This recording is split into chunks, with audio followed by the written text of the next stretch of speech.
Hi, it's Candace. I'm back again, and I have another book to review today for you guys for the Thinking Tree, and I just wanted to introduce myself before we got started, and now we will get started.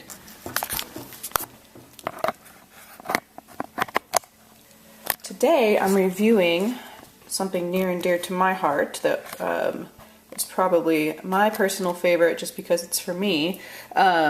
Apparently the journals were so popular by the Thinking Tree that Sarah came up with a handbook for moms because moms were stealing their children's materials. So here is the beginning, and you can choose 9 books to study.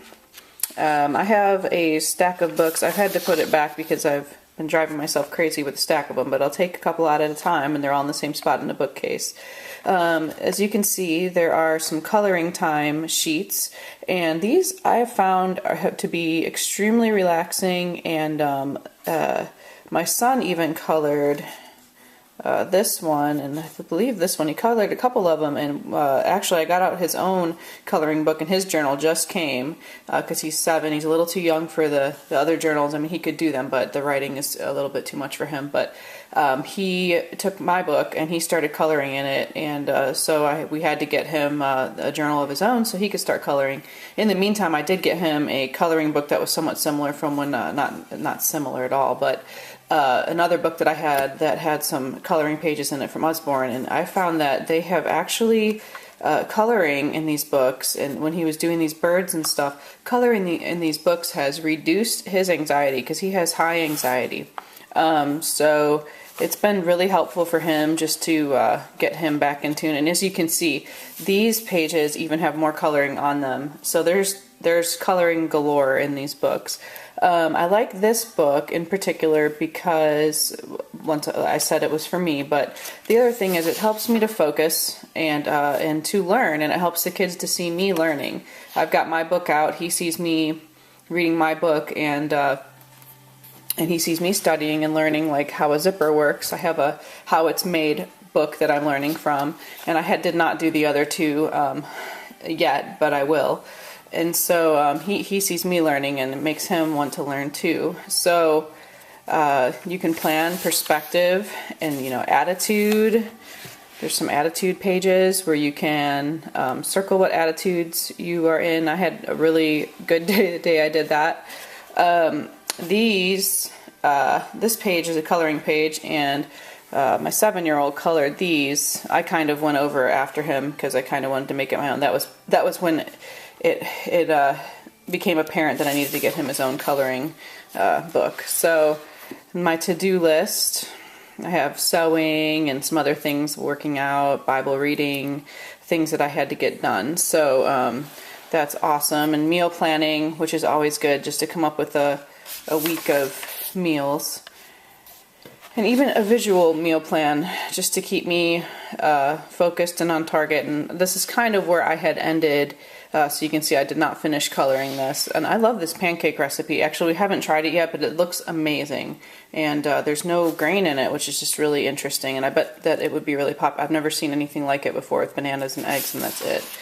And so there's math time, which I'm going to break out a math problem and show my son the math problem for sure. But I mean, these books, I feel like, even though they say homeschooling, I just wanted to point out, I mean, there's definitely some things that you could say, oh yeah, definitely a homeschooler. But really, I mean, these books don't even really have to be for homeschoolers. These could be for anybody. And, if you use these at home and your kids see you using them, they might want to do this. And I've thought of, actually, if we don't end up I'm kind of teetering. These materials are so good, it's made me consider doing more of an unschooling type of thing.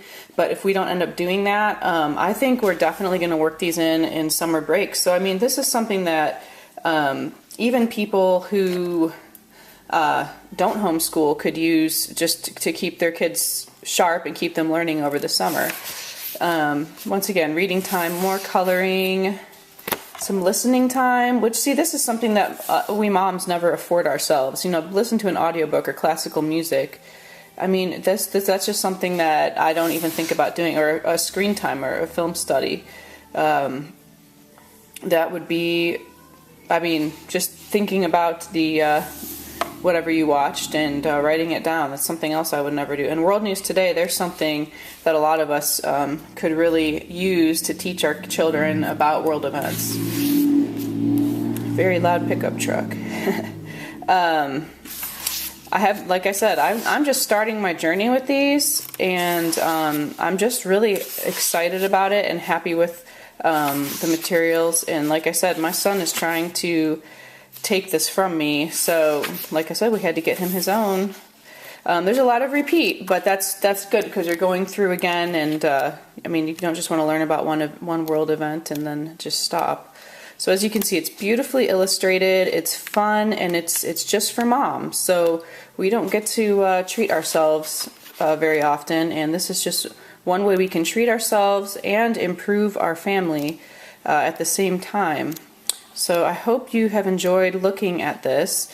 I'll give you a couple more pages of it, and then I will be through with this particular book before I go on to reviewing another. This is, once again, Thinking Tree. This is by the Thinking Tree, by Sarah Brown. This is Homeschooling Handbook for Moms, How to Teach by Example. But like I said, I mean, these books don't have to just be for homeschoolers at all. But what an excellent resource, and thank you, Sarah, for the opportunity to look through these books and work through them, because they are wonderful.